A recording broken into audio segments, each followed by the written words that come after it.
Voilà, donc nous saluons tous nos frères et sœurs qui nous écoutent sur le grand réseau international autour de la planète Terre et ici spécialement dans notre pays. Nous allons parler dans quelques instants donc de ceux qui sont marqués du sceau de Dieu. Et nous allons lire, si vous voulez bien, un passage dans Apocalypse chapitre 7. Apocalypse chapitre 7, votre dernier livre de la Bible, donc à la fin de la Bible, Apocalypse chapitre 7, et voilà ce que Jean l'apôtre déclare dans sa vision. Il voit les choses de la fin des temps, et voilà ce qu'il déclare. Après cela, je vis 4 anges debout aux 4 coins de la terre. Ils retenaient les 4 vents de la terre, afin qu'il ne souffle pas de vent sur la terre, ni sur la mer, ni sur aucun arbre. Et je vis un autre ange qui montait du côté du soleil levant, à l'est, et qui tenait le sceau du Dieu vivant. Il cria d'une voix forte aux 4 anges, à qui il avait été donné de faire du mal à la terre et à la mer, et il dit, ne faites pas de mal à la terre, ni à la mer, ni aux arbres, jusqu'à ce que nous ayons marqué du sceau le front des serviteurs de notre Dieu. Et j'entendis le nombre de ceux qui avaient été marqués du sceau, 144 000 de toutes les tribus des fils d'Israël. De la tribu de Juda, 12 000 marqués du sceau. De la tribu de Ruben, 12 000. De la tribu de Gad, 12 000. De la tribu d'Azer, 12 000. De la tribu de Nephtali, 12 000. La tribu de Manassé, 12 000, la tribu de Siméon, 12 000, de la tribu de Lévi, 12 000, de la tribu d'Issachar, 12 000, de la tribu de Zabulon, 12 000, de la tribu de Joseph, 12 000, de la tribu de Benjamin, 12 000, marqués du sceau. Amen. Seigneur, nous voulons te bénir et nous voulons t'adorer et te glorifier, Seigneur. Car tu es au-dessus des hommes, tu es au-dessus de la planète Terre, tu gouvernes, tu règnes, tu crées. Seigneur, tu fais ce que tu veux.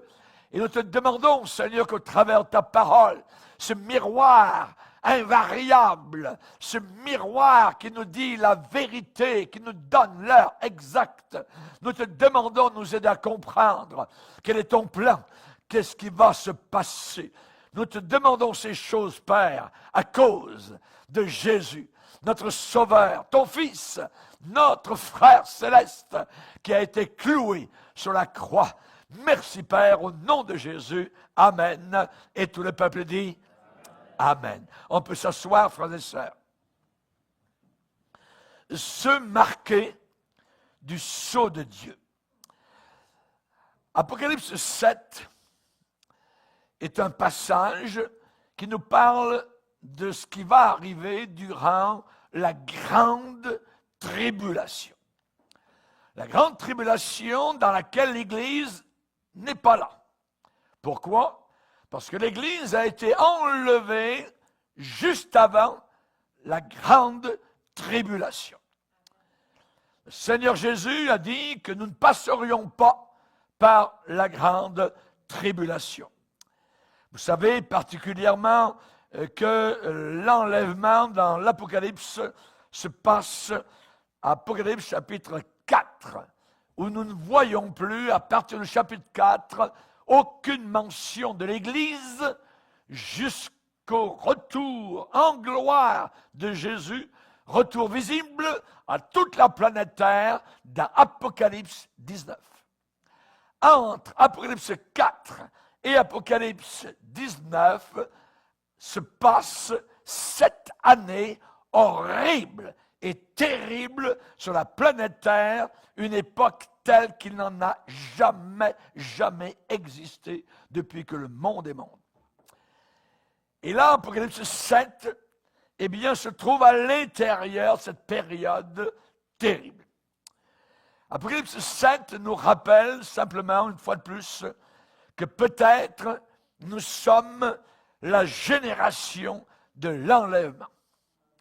la génération qui va être enlevée soudainement dans la gloire pour aller rencontrer en personne le Dieu Tout-Puissant, le Seigneur Jésus-Christ. Jésus a dit, je reviendrai et je vous prendrai avec moi. Afin que là où je suis, vous y soyez aussi.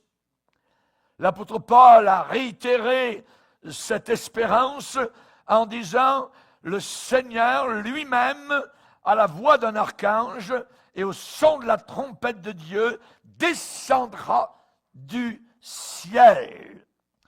Et nous, les vivants qui serons restés à ce moment-là, nous serons enlevés sur des nuées de gloire, à la rencontre du Seigneur dans les airs. Dans les airs. Et ça va se passer, c'est une espérance formidable, et l'apôtre Paul répète cela aux Corinthiens en disant, je vous dis un mystère, nous ne mourrons pas tous, mais tous,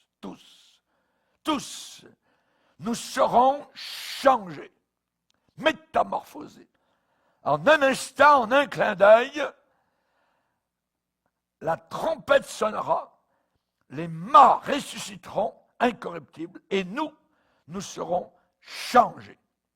Car il faut que ce corps corruptible revête l'incorruptibilité et que ce corps mortel revête l'immortalité. Possiblement, nous sommes la toute dernière génération de ce que j'appelle l'époque Église. Quel beau jour ce sera! Alléluia! Quel beau jour ce sera! Nous chantons quand mon Sauveur reviendra. Ah oui, il reviendra. Quel beau jour ce sera quand mon Sauveur reviendra et avec lui m'emmènera. Emmène-moi, Seigneur. Attire-moi, Seigneur. Alléluia. C'est le cri qui est au cœur de l'Église. Et je veux, comme pasteur, vous qui m'écoutez aux quatre coins de la terre, je veux que vous soyez prêts. Ready. Prêts. La Bible dit, en parlant des vierges, parlant de l'Église, celles qui étaient prêtes entrèrent. Celles qui étaient prêtes. Donc, actuellement, il faut être prêt. Et comment est-ce qu'on est prêt? En se préparant. Son épouse s'est préparée. C'est un temps actuel de préparation. Nous voyons que les choses se précipitent sur, je dirais, l'horloge prophétique, biblique, et que le Seigneur a dit lui-même, en ce temps-là, je hâterai ces choses. Ça veut dire qu'il va permettre une rapidité, une vélocité grandissante pour que ces choses de la fin des temps se passent rapidement. Je veux que vous soyez prêts comme pasteur. C'est ma responsabilité. Mais cependant, je dirais, nous ne devons pas avoir uniquement la tête dans les nuages de la prophétie. Pourquoi? Parce qu'il faut en même temps avoir, tant que nous sommes sur la terre, nos deux pieds sur le sol. C'est-à-dire, continuer à servir Dieu, continuer à prier, continuer à vivre dans la présence de Dieu et continuer à gagner des âmes au Seigneur tant que l'Église n'a pas été enlevée. Tite, l'apôtre Paul a écrit à ce serviteur de Dieu et lui a parlé, en parlant du retour du Seigneur, il emploie l'expression « l'espérance bénie » ou encore la bienheureuse espérance du retour de Jésus. Et il dit, particulièrement à Tite, au chapitre 2, verset 11, il dit, cette grâce de Dieu, au verset 12, nous enseigne à renoncer à l'impiété, c'est-à-dire le contraire de la piété, l'impiété, de renoncer à cela renoncer aux convoitises mondaines et à vivre dans le siècle actuel selon la sagesse, la justice et la piété, en attendant la bienheureuse espérance et la manifestation de la gloire du grand Dieu. Donc, on voit que c'est un espoir béni que nous attendons. Et ce n'est pas quelque chose qui nous incite à nous reposer, à laisser les choses aller. Non, on ne se tourne pas les pouces actuellement comme chrétiens. On doit travailler, on doit œuvrer, on doit témoigner, on doit combattre pour la foi. Le Seigneur Jésus a donné une petite parabole par rapport à l'ambiance que nous devons avoir, je dirais, par rapport à son retour. Et il a dit qu'il y avait un homme de haute naissance, c'est lui, qui est allé dans un pays lointain pour se faire investir de l'autorité royale et revenir ensuite. Il appela 10 de ses serviteurs, leur donna 10 talents ou 10 mines et leur dit, faites-les valoir jusqu'à ce que je revienne. Faites-les valoir jusqu'à ce que je revienne. Et un beau jour, il est revenu et il fit appeler auprès de lui les serviteurs auxquels il avait donné l'argent afin de connaître comment chacun l'avait fait valoir. Comment chacun l'avait fait valoir. Ça veut dire comment chacun avait fait travailler, avait investi ce qui lui avait été donné simplement comme en gérance. Voyez. Et donc, c'est merveilleux, Jésus revient, mais nous ne devons pas uniquement se revêtir nous-mêmes d'une robe blanche et aller quelque part sur une montagne là-bas, comme certains l'ont fait à une époque, pour attendre que Jésus revienne. Voyez. Non. Faites-les valoir. Faites-les valoir. Voyez. Faites-les valoir. Ça veut dire rester occupé. Faites-les valoir jusqu'à quand? Jusqu'à ce que je revienne. Jusqu'à ce que je revienne. Ça veut dire que ce n'est pas le temps de prendre du bon temps. Non. Il faut se mettre au travail parce que nous connaissons l'avenir. Nous pouvons écouter les nouvelles, tout ça, nous pouvons écouter même sur les réseaux sociaux ce que certains semblent voir, mais ils ne connaissent pas ce que nous connaissons. La Bible, ils n'en parlent pas. Nous connaissons vers ce quoi se dirige ce monde, vers un gouvernement mondial par un seul, un unique homme, imaginez, qui aura le monde entier dans sa main avec un pouvoir diabolique et satanique, cet homme appelé l'Antichrist. Nous savons cela. Donc, notre occupation, tant que l'Église n'a pas été enlevée, tant que l'Antichrist n'est pas paru, ne peut pas paraître tant que nous sommes ici sur la planète Terre. L'Église ne le verra pas. Il faut que celui qui le retienne ait disparu. C'est nous qui empêchons la venue du gouvernement mondial avec l'Antichrist à sa tête. Il faut, c'est une nécessité, comme Jésus a dit, il faut que vous naissiez de nouveau pour entrer dans le ciel. Eh bien là, dans ce cas-là, il a dit, il faut que celui qui l'empêche, qui le retient, ait disparu. Une fois que cette disparition aura eu lieu, alors paraîtra l'Antichrist, puisque nous ne serons pas là, nous ne le verrons pas. Notre occupation actuelle, faire valoir nos talents. Faites-les valoir. Jésus a dit, je vous ai tout dit d'avance. Vous ai tout dit d'avance. Tout ce que nous avons besoin de savoir et de connaître, nous le savons au travers des Saintes Écritures. Je vous ai tout dit d'avance. Notre occupation, c'est de faire valoir nos talents. Notre occupation, c'est de garder nos mains sur la charrue, non pas regarder en arrière vers le monde, ou même retourner vers le monde. Non, non, non, non. Hein? Celui qui regarde en arrière n'est pas digne du ciel. Pas digne, indigne d'aller au ciel. Celui qui regarde vers le monde pour avoir ses convoitises, sa joie, sa popularité, et ainsi de suite. Donc notre occupation, c'est de s'en tenir là, puisque notre avenir est sécurisé. C'est merveilleux. Notre avenir est sécurisé, notre avenir est certain, notre avenir est assuré. Alors, si notre avenir est sécurisé, ça veut dire que notre présent, c'est quelque chose dans lequel nous pouvons donc y mettre tout notre cœur, toute notre âme, toute notre énergie. Alléluia. Parce qu'il vit, alors je n'ai pas peur du lendemain. Du lendemain. Arrive le lendemain. Il n'y a pas de problème. Il n'y a aucun problème. Parce que je marche avec quelqu'un qui est ressuscité. Je ne suis pas le plus malheureux de la terre, hein, si Jésus n'est pas ressuscité. Nous sommes les gens les plus malheureux de la planète Terre. Voyez? Et parfois, il y a des chrétiens qui sont très, très malheureux et ils vivent comme si Jésus n'était pas ressuscité.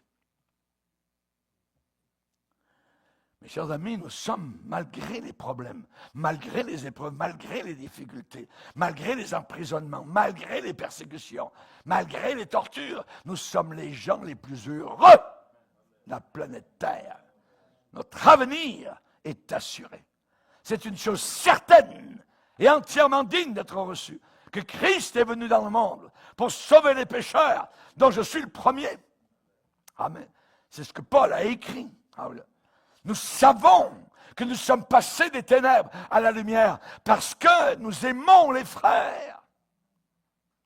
Alléluia. Dans l'Ancien Testament, dans les dernières paroles de David, il a parlé d'une alliance éternelle, évidemment, parlé d'une alliance avec le Seigneur. Et savez-vous ce qu'il a dit de cette alliance éternelle? David dit que cette alliance éternelle est en tout point bien réglée. En tout point bien réglée et offrant pleine sécurité. Nous ne sommes pas comme chrétiens dans l'insécurité. Non, les païens sont dans l'insécurité.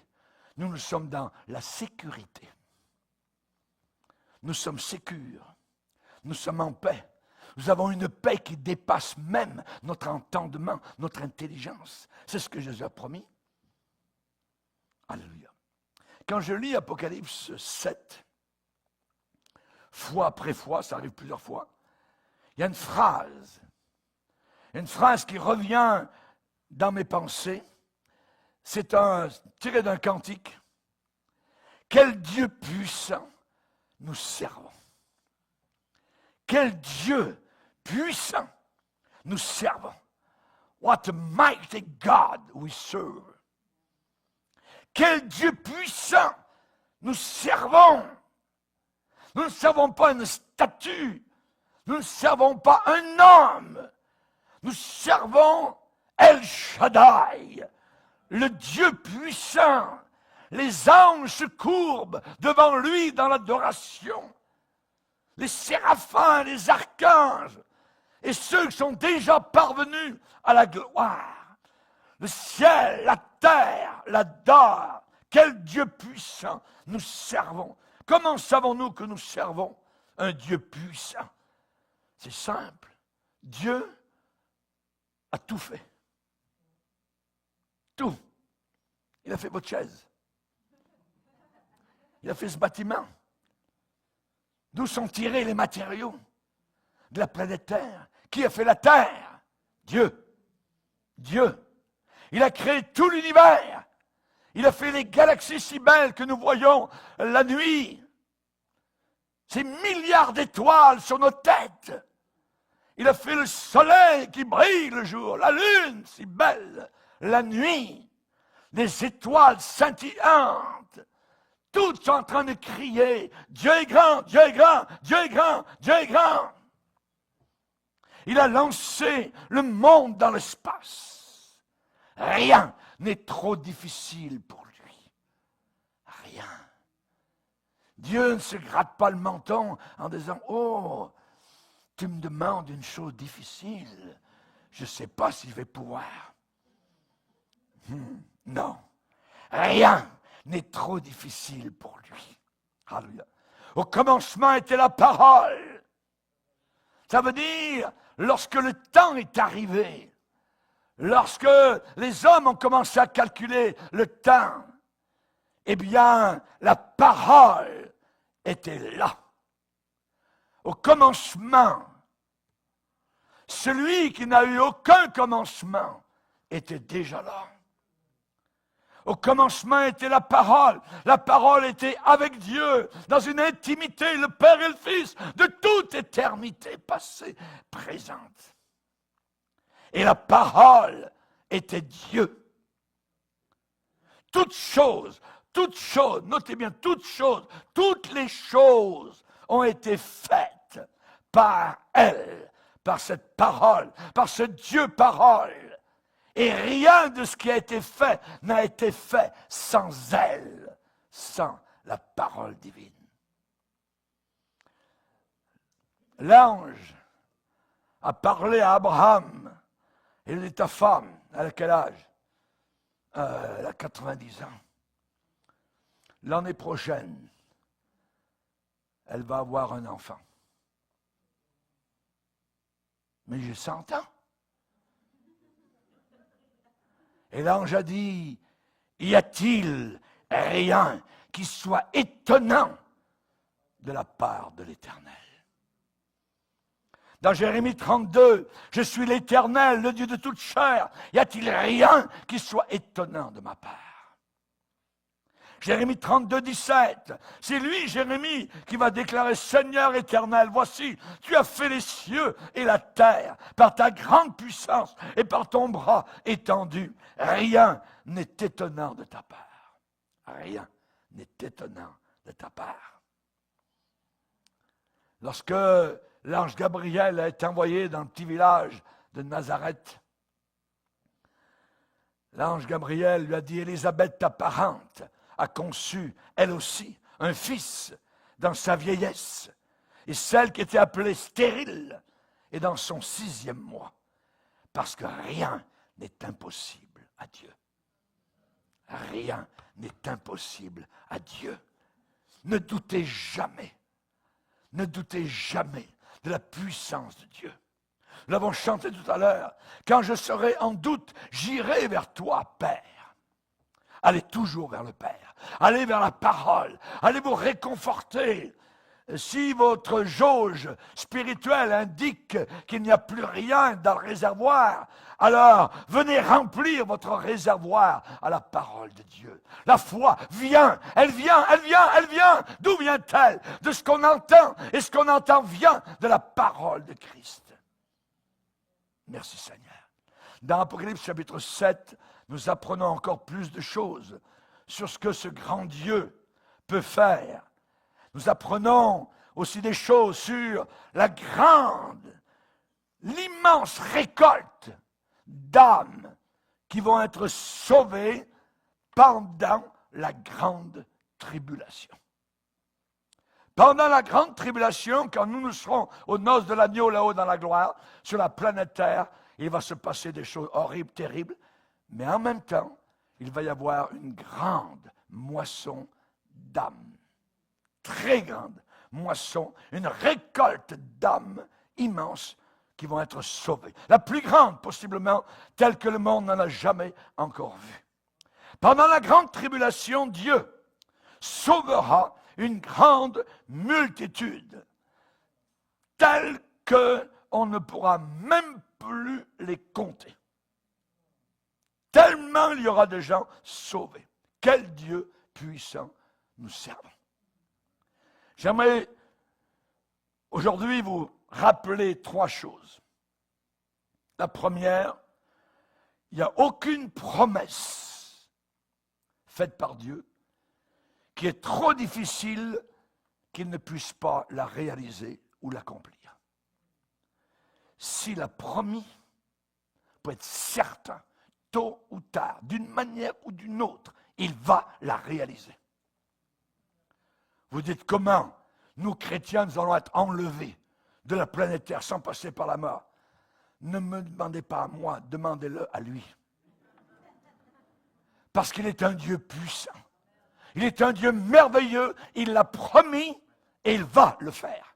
Exactement tel que les Saintes Écritures le déclarent. Il faut que l'Écriture s'accomplisse, comme l'Écriture a dû s'accomplir sur la croix du Calvaire au travers de la mort et la crucifixion du Seigneur Jésus. Aucune promesse n'est trop difficile que Dieu ne puisse pas accomplir. La deuxième chose, c'est qu'il n'y a aucune personne qui est trop endurcie que Dieu ne puisse pas sauver. Nous allons voir ça. Et la troisième chose, c'est qu'il n'y a aucun problème qui soit trop compliqué, complexe, que Dieu ne puisse pas résoudre. Vous dites, il y a des nœuds partout. Dieu sait comment défaire les nœuds. Alors, on va voir la première chose. Aucune promesse qui soit trop difficile pour Dieu à réaliser. Savez-vous combien il y a de promesses dans la Bible? Environ 30 000. 30 000! Déjà, s'il y avait 1000 promesses, c'est beaucoup. Non, il y en a 30 000 dans la parole de Dieu. Et chacune des promesses de Dieu, c'est oui en Jésus-Christ, grâce à Jésus, par Jésus, au travers de Jésus-Christ.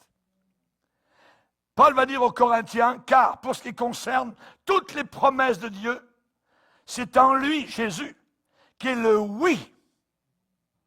C'est en Jésus qui est le oui. C'est pourquoi encore l'amen par lui est prononcé par nous à la gloire de Dieu. Les promesses de Dieu sont oui, et nous, comme chrétiens, nous disons amen. Amen. Alléluia. Pouvez-vous dire amen? Amen. Amen, ça veut dire je le crois. Alléluia.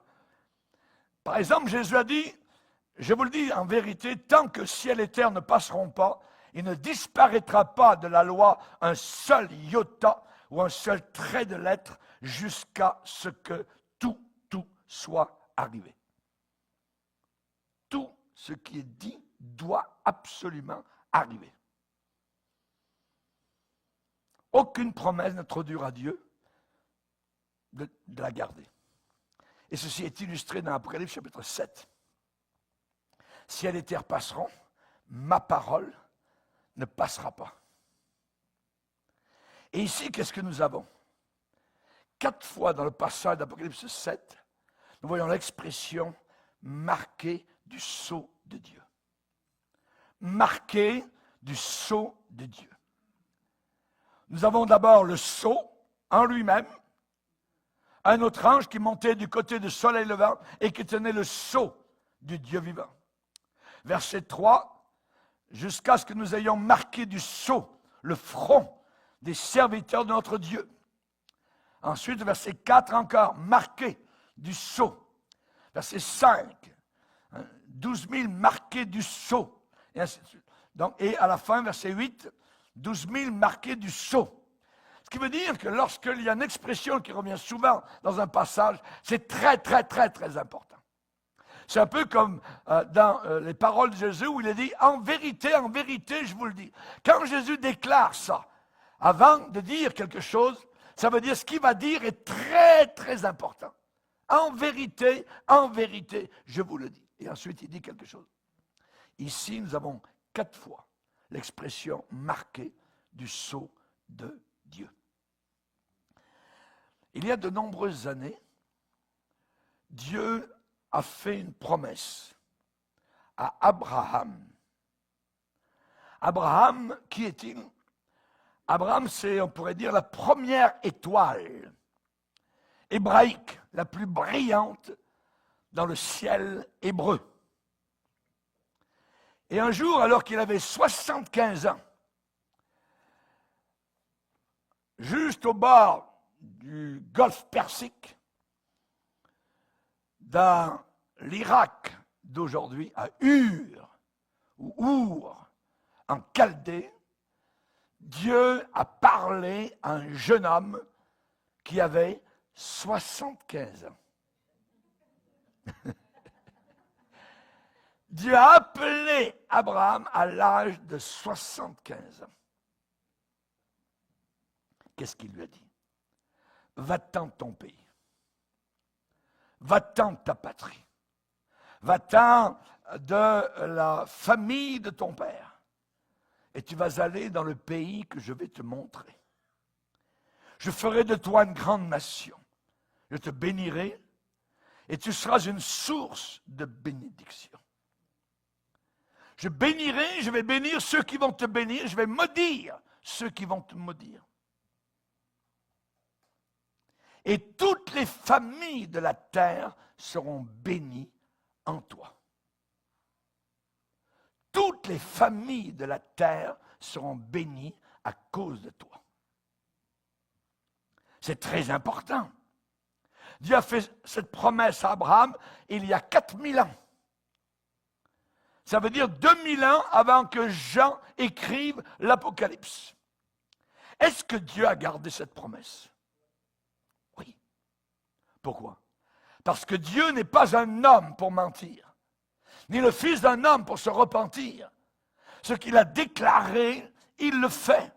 Ce qu'il a dit, il va l'exécuter. Quand nous lisons « Toutes les familles de la terre seront bénies en toi », l'apôtre Paul, dans le Nouveau Testament, nous dit ce que cela veut dire. Lisez avec moi. Galates 3.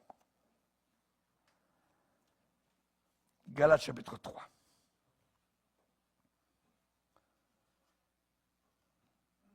Le verset 8. Galates 3, 8. Aussi l'Écriture, prévoyant, voyant à l'avance, que Dieu justifierait les païens par la foi. Ça nous concerne. Alors l'Écriture prévoyant que Dieu justifierait, sauverait les païens par la foi, l'Écriture a d'avance annoncé cette bonne nouvelle à Abraham. Toutes les nations seront bénies en toi. De sorte que ceux qui croient sont bénis avec Abraham, le croyant. Ça veut dire toutes les familles seront bénies en toi. Ça veut dire tous ceux qui croiront à cette bonne nouvelle seront sauvés. C'est l'Évangile. Comment est-ce que les familles de la terre, les nations de la terre peuvent être bénies uniquement par l'Évangile? C'est l'Évangile de gloire. L'Évangile, c'est la puissance de Dieu pour sauver ceux qui croient. Ceux qui croient. L'Écriture prévoyait que Dieu sauverait les païens par la foi. Donc, cette bonne nouvelle a été annoncée à l'avance à Abraham. Abraham. Qu'est-ce que ça veut dire? Ça signifie que si Dieu le dit, vous pouvez y compter dessus. Toute famille a été bénie, toute famille sera bénie au travers d'Abraham s'ils suivent l'exemple d'Abraham, la foi. Dans Apocalypse chapitre 7, on apprend que la promesse de Dieu à Abraham sera accomplie totalement, finalisée totalement. Par qui? Au travers de qui? Par un groupe de Juifs, un groupe d'Israélites, totalement unique, composé de 144 000 personnes. Il y a beaucoup de groupes religieux qui ont proclamé qu'ils étaient les 144 000. Les témoins de Jéhovah, on dit que c'était eux.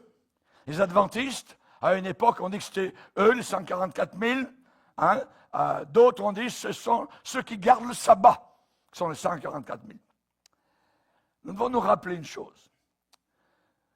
C'est que Dieu n'a pas rejeté son peuple choisi, c'est-à-dire Israël, son peuple terrestre. Et la Bible enseigne que cette race de gens, les Juifs, les Israélites, cette race ne passera pas. Personne ne sera capable d'anéantir les Juifs. Les Juifs seront là, seront présents jusqu'à ce que Jésus-Christ revienne. La nation d'Israël ne peut pas être oblitérée, effacée, anéantie. Dieu se rappelle ses promesses, psaume 105, pour 1000 générations. Et la promesse de Dieu tiendra bon. Vous pouvez compter là-dessus. Qui sont ces 144 000? C'est un groupe sélectionné de vrais Juifs, le peuple choisi de Dieu. Dieu n'en a pas fini avec Israël comme nation. Certains croient qu'il n'y a pas de futur, pas d'avenir pour Israël. Quand vous entendez les Iraniens ou les ayatollahs dire on va pousser Israël, on va anéantir Israël, on va leur envoyer une bombe atomique, on va les envoyer à la mer, ainsi de suite. Donc, les islamistes, ça ne pourra jamais se faire. Jamais. Pourquoi? Parce que Dieu a dit que jusqu'à son retour, Israël serait là. Certains pensent qu'il n'y a pas de millénium. Par exemple, après le retour visible de Jésus-Christ, 1000 ans, littéral sur la planète Terre, de paix, avec Christ régnant sur la planète Terre, un seul homme, l'homme-dieu, Jésus-Christ, à partir de Jérusalem. Certains prennent la vérité concernant l'Église en tant que l'Israël spirituel. Ne faites pas ça. Il y a des promesses dans la Bible pour Israël et des promesses pour l'Église. Il y a des gens qui mélangent Israël et l'Église.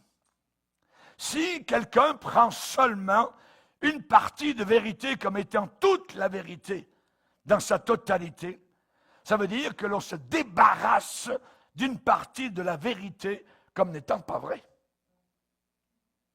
Peut-être que vous m'avez pas bien suivi.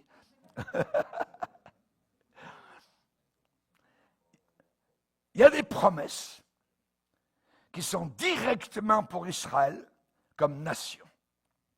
Nous ne devons pas prendre les prophéties de l'Ancien Testament et les promesses du Nouveau Testament, de l'Ancien Testament, uniquement l'Ancien Testament, que Dieu a donné à Israël et les appliquer à l'Église. Ce que Dieu a donné pour Israël, c'est pour Israël. Et d'une façon bizarre, il y a des gens étranges qui prennent, par exemple, dans l'Ancien Testament, les bénédictions que Dieu a promis à Israël, mais ils laissent de côté les malédictions. Vous voyez? Le Seigneur a dit dans l'Ancien Testament, tu seras béni quand tu feras ceci, cela. Hein, et ils prennent ça, puis voilà. Hein, puis c'est comme ça que l'évangile de prospérité, donc ils prennent ça. Mais si tu n'obéis pas, tu seras maudit. Ça, on n'entend jamais parler. Il y a ceux qui disent que l'Église fait partie des 144 000. Nous devons répondre à ces gens-là. Tu fais partie des 144 000? Alors dis-moi, de quelle tribu d'Israël fais-tu partie? Parce que tous ces 144 000 viennent de 12 tribus d'Israël.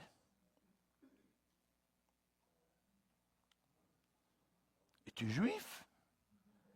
Es-tu israélite? Quelle est ta tribu? Oui. La Bible est très très claire. Ces gens d'Apocalypse chapitre 7 font partie des tribus d'Israël. C'est écrit noir sur blanc. 12 000 de telle tribu, 12 000 de telle tribu, 12 000 de telle tribu, 12 000 de telle tribu. Oui. J'entendis le nombre de ceux qui étaient marqués du sceau, 144 000 de toutes les tribus des fils d'Israël.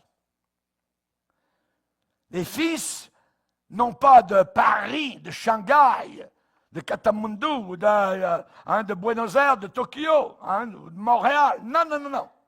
d'Israël. D'Israël.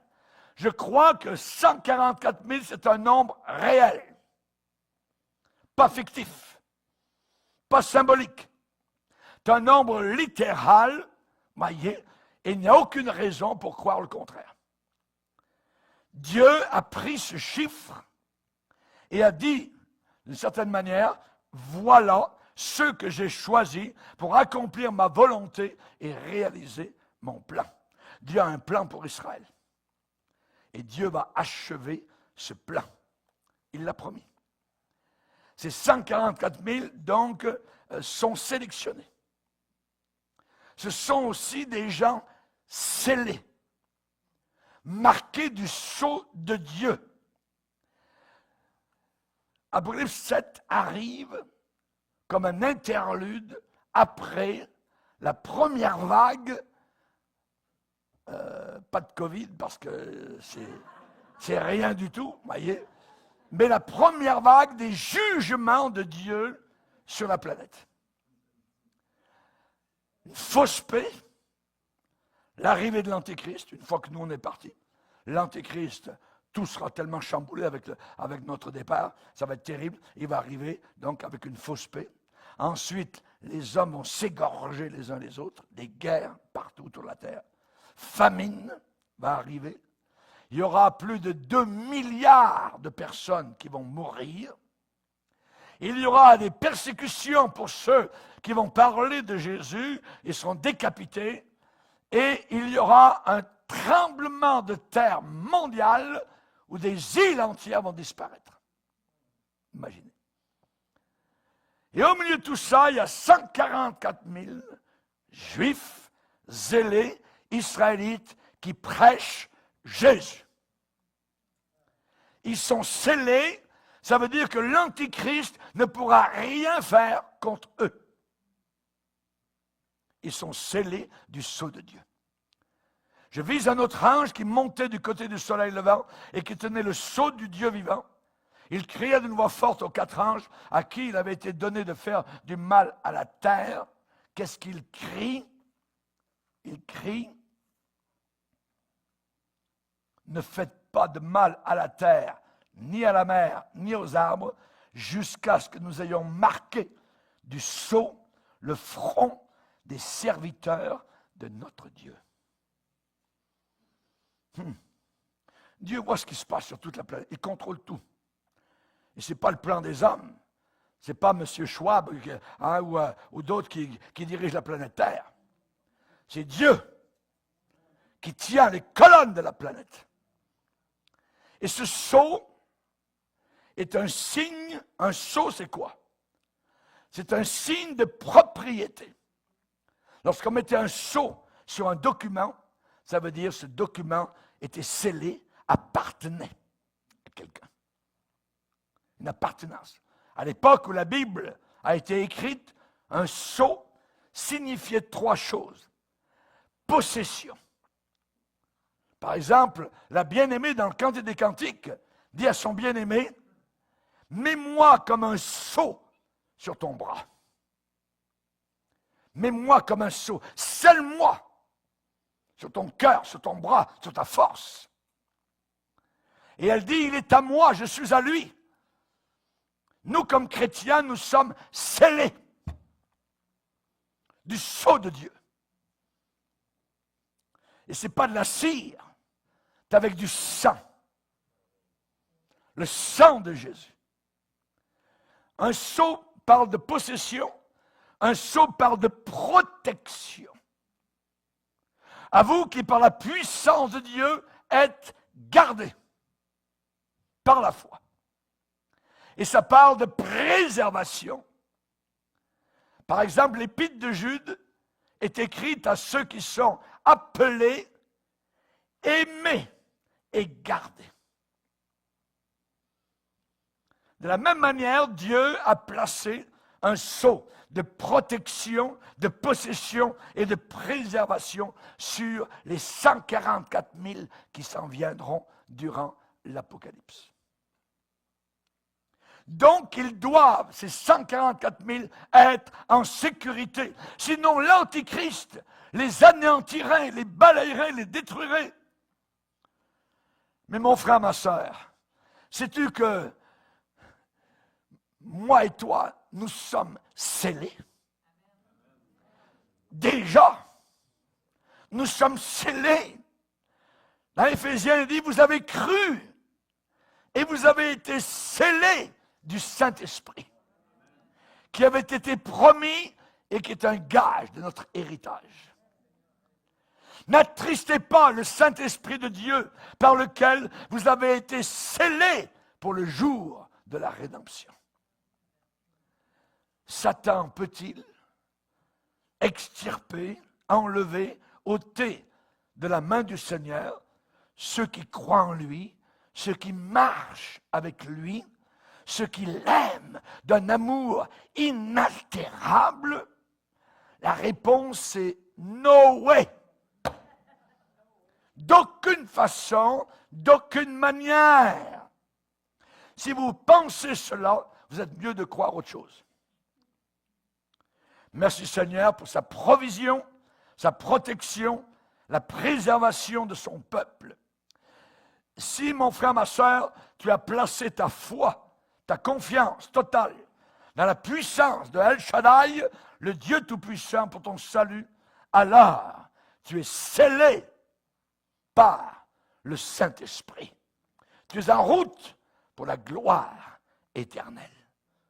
Oui, mais je n'en connais pas trop le chemin. Jésus a dit, je suis le chemin.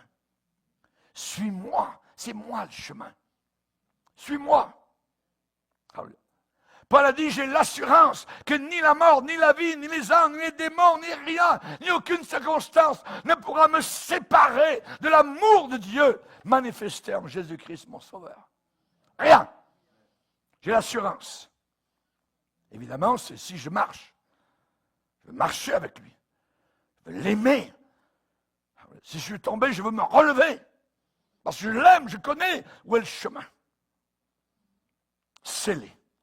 Mes brebis entendent ma voix et elles me suivent et personne ne pourra les ravir de ma main. Même pas le diable. Le Seigneur nous garde sauvés parce que nous sommes scellés depuis le commencement. C'est une vérité merveilleuse. Merveilleuse. La Bible dit, nous ne changeons pas la grâce de Dieu en dissolution. L'ange a déclaré, ne faites pas de mal à la terre, ni à la mer, ni aux arbres, jusqu'à ce que nous ayons marqué du sceau le front des serviteurs de notre Dieu. Eux aussi vont être marqués du sceau de Jésus. Ces Juifs, ces 144 000 qui seront remplis de foi, d'espérance, du Saint-Esprit. Ils seront feu et flamme. Ils iront autour de la terre pour parler de Jésus. Durant la grande tribulation. Alors que l'Antichrist régnera. Alors que le monde entier adorera Satan. Vous allez me poser une question, est-ce que ce sceau, marqué du sceau de Dieu, est-ce que ce sceau sera une marque littérale sur le front des sauvés pendant cette période terrible? Peut-être oui, peut-être non, je ne sais pas. La Bible ne le dit pas. Ce sceau pourrait être l'expression de la vérité dans leur esprit. Ce sceau pourrait être l'expression que Dieu est leur Père et que Jésus est leur Sauveur. Et Apocalypse 14, un peu plus loin, nous enseigne. Jean dit, l'apôtre, je regardais et voici l'agneau se tenait sur la montagne de Sion avec lui 144 000 personnes. Ils sont sauvés pour être avec Jésus sur la montagne de Sion. 140 000 personnes qui avaient son nom et le nom de son Père écrit sur leur front. Apocalypse 14, verset 1. Je ne sais pas si cela signifie que le nom du Père est dans leur esprit ou si c'est une marque littérale. Je ne le sais pas. Mais je sais que ces 144 000 sont scellés. Scellés. Donc, ils sont sélectionnés, ils sont scellés, et plus que ça, la Bible dit qu'ils sont des serviteurs. Serviteurs. Jusqu'à ce que nous ayons marqué du sceau le front des serviteurs, notre Dieu, des douloïs, les esclaves de notre Dieu, les serviteurs. Il est dit dans Apocalypse 14, où on parle d'eux, qu'ils suivent l'agneau partout où il va. Ils sont des rachetés de parmi les hommes. Et dans leur bouche, il n'y a pas de mensonge. Ils sont propres, purs dans leur cœur, irrépréhensibles, irréprochables. Les serviteurs de notre Dieu. Comment vont-ils servir le Seigneur? En prêchant l'Évangile dans un temps où plus personne ne voudra prêcher l'Évangile. Rendez-vous compte. Ça veut dire qu'on a de la place pour nous encore aujourd'hui. Amen, à annoncer. L'Évangile de notre Seigneur Jésus. Pouvez-vous imaginer ce qui va arriver pendant la grande tribulation quand Dieu va envoyer totalement libre 144 000 évangélistes? Peut-être que l'apôtre Paul pensait à eux. Ces 144 000 quand il a parlé de lui comme étant un exemple pour ceux qui croiraient plus tard. Il a dit à Timothée, « J'ai obtenu miséricorde, afin que Jésus fasse voir en moi le premier, toute sa longanimité, ça veut dire son indulgence, sa patience, pour que je serve d'exemple.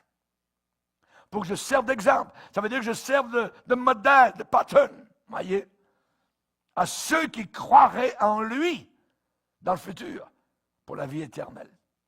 Paul est le modèle, il est l'exemple pour qui? Pour ceux qui croiraient en Jésus-Christ pour la vie éternelle. Est-ce que c'est une conversion normale que Paul a eue? Vous savez, être sauvé, l'expérience de salut n'est pas toujours identique. L'un, c'est d'une manière, l'autre, c'est d'une autre manière. Voyez, il semble que Paul semble aussi parler de ces évangélistes, de la fin des temps qui vont être sauvés, remplis du Saint-Esprit, parce qu'il y avait une époque où Paul était un blasphémateur, où Paul mettait à mort les chrétiens, où Paul était violent, où il était persécuteur. Il y a eu une époque. Puis le Seigneur lui est apparu. Oh! Il est tombé à terre, nous dit la Bible. De façon miraculeuse.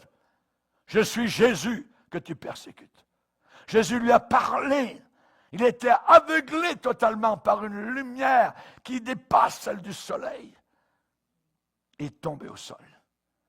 Et plus tard à Damas, quand Ananias lui a dit ce que le Seigneur lui avait dit de dire, il y a des écailles qui sont tombées de ses yeux. Et il a prié, Seigneur, que veux-tu que je fasse? Maintenant, Seigneur, je suis entre tes mains. Fais de moi ce que tu veux. Envoie-moi où tu veux. J'abandonne. Je lâche. Puis l'apôtre Paul est devenu un évangéliste pour les païens, pour les nations gentilles, les goïms, et un modèle, un exemple pour les 144 000 juifs de la fin des temps, la grande tribulation, qui auront eux aussi une rencontre dramatique avec le Tout-Puissant. Et ils vont aller dans le monde entier, répandre la bonne nouvelle. Chers amis, un jour, ils deviendront, ces 144 000, des évangélistes enflammés, feu flamme, remplis du Saint-Esprit. Ils vont toucher le monde entier pour Jésus. Si on prend la moyenne de 200 pays de la planète Terre, si on prend la moyenne, ça fait environ 720 évangélistes enflammés par pays. 720, chaque pays, en train de répandre, de s'opposer à l'Antichrist, de parler de Jésus.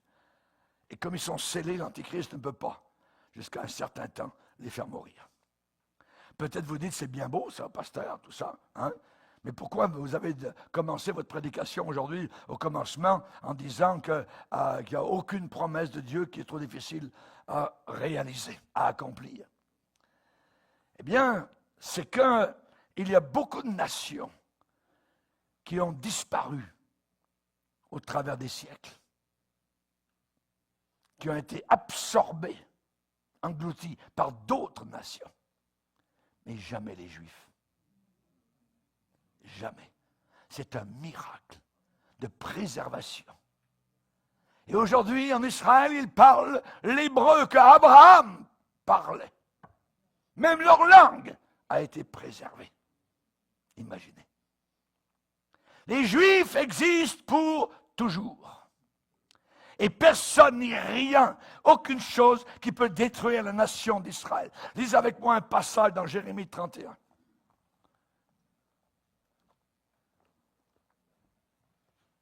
Jérémie 31, verset 35. 31-35, ainsi parle l'Éternel qui a fait le soleil pour éclairer le jour. Si vous ne le saviez pas, c'est Dieu qui a fait le soleil. Qui a destiné la lune et les étoiles à éclairer la nuit. Qui soulève la mer et fait mugir ses flots. Lui dont le nom est l'Éternel des armées. Verset 36. Regardez bien ce que Dieu dit. Si ces lois, c'est-à-dire la circulation de la lune, du soleil, les orbites, ainsi de suite, si ces lois viennent à cesser, à s'arrêter devant moi, dit l'Éternel, alors la race d'Israël aussi cessera pour toujours d'être une nation devant moi. Ainsi parle l'Éternel, si les cieux en haut peuvent être mesurés, si les fondements de la terre en bas peuvent être sondés, alors je rejetterai toute la race d'Israël à cause de tout ce qu'ils ont fait, dit l'Éternel.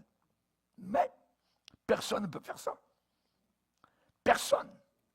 Donc la race d'Israël est due pour rester et demeurer. Et Dieu garde sa promesse encore aujourd'hui. Aux yeux du chrétien qui croit fermement la Bible, la signification d'Israël, je dirais, est au-delà de toute mesure. C'est très important. Israël, c'est le tic-tac prophétique à l'horloge de Dieu. Israël, c'est l'éclair, c'est la foudre pour les nations d'aujourd'hui. Vous avez Israël sur les premières pages, aujourd'hui, de presque tous les journaux en Occident. Il y a un verset clé à ce sujet.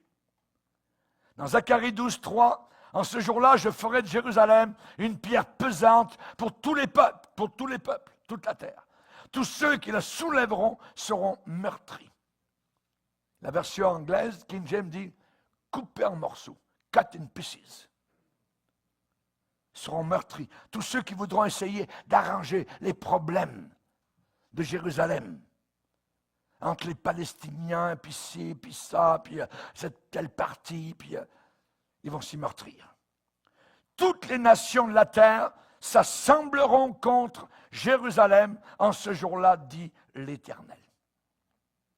Donc Dieu a prophétisé qu'Israël serait, oui, désobéissant, qu'il serait dispersé parmi les nations, discrédité, mais pas détruit, jamais détruit.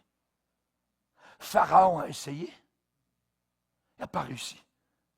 Haman a essayé, du temps d'Esther, vous vous rappelez, pas réussi. C'est lui qui a été pendu. Hitler a essayé, il s'est suicidé. Les islamistes essayent et leur petit point se casse. Israël ne sera jamais détruit. Si vous voulez détruire Israël, il faut premièrement que vous détruisiez la puissance qui dirige l'univers entier, qui règle l'univers entier. Alors il faut enlever Dieu de son trône. Et puis éteindre le soleil, éteindre la lune, arracher les étoiles, une à une, les enlever de sa main, de son pouvoir. Qui peut faire ça? Personne. Israël va demeurer. Alléluia. Si ces lois viennent à cesser devant moi, dit l'Éternel, alors la race d'Israël aussi cessera pour toujours d'être une nation devant moi. Chaque juif que vous voyez, que vous rencontrez, c'est un sermon. sur la fidélité de Dieu. Quand j'ai été sauvé, il n'y a même pas 1 an que j'étais sauvé, j'ai rencontré une équipe juive à l'aéroport d'Athènes. Et je les voyais passer, mais derrière une vitre, une glace. J'aurais voulu casser la glace pour aller tous les embrasser. Tout chrétien se doit d'aimer Israël. Pourquoi? Parce que Jésus était israélite. Et ce livre est un livre juif. La Bible. Alléluia. La suite ce soir. Que Dieu soit béni. Seigneur, nous voulons te glorifier. Nous voulons te bénir et t'adorer. Tu es un Dieu vivant, un Dieu tout-puissant. Nous ne te parlons pas comme on parle à une statue, comme on parle à un cierge. Nous te parlons, Seigneur, parce que tu es intelligent, suprêmement. Tu es notre Créateur. C'est toi qui fais battre notre cœur. Tu es véritablement le Seigneur, le roi de tous les rois.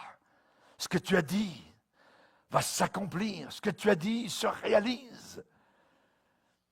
Seigneur, l'Écriture disait, au travers du psaume, « J'ai soif ». Et pour réaliser ce bout de phrase, sur la croix, tu as crié, « J'ai soif » pour accomplir les saintes Écritures. Nous te bénissons, Père, de ce qu'il n'y a pas un seul trait de lettre qui va disparaître, pas un iota. Tout ce que tu dis va se réaliser. Et nous sommes dans le bon camp avec toi. Merci de nous avoir pardonné nos péchés. Merci d'avoir inscrit notre nom sur ton livre de vie. À toi soit toute la gloire. Seigneur, nous faisons partie des familles de la terre. Et comme Abraham a cru, nous aussi, nous avons cru à la bonne nouvelle. Merci de nous avoir sauvés. Merci pour notre avenir sécurisé de façon totale et complète. Au nom puissant du Sauveur. Amen. Et tout le peuple dit Amen. Amen. Levons-nous ensemble devant le Seigneur.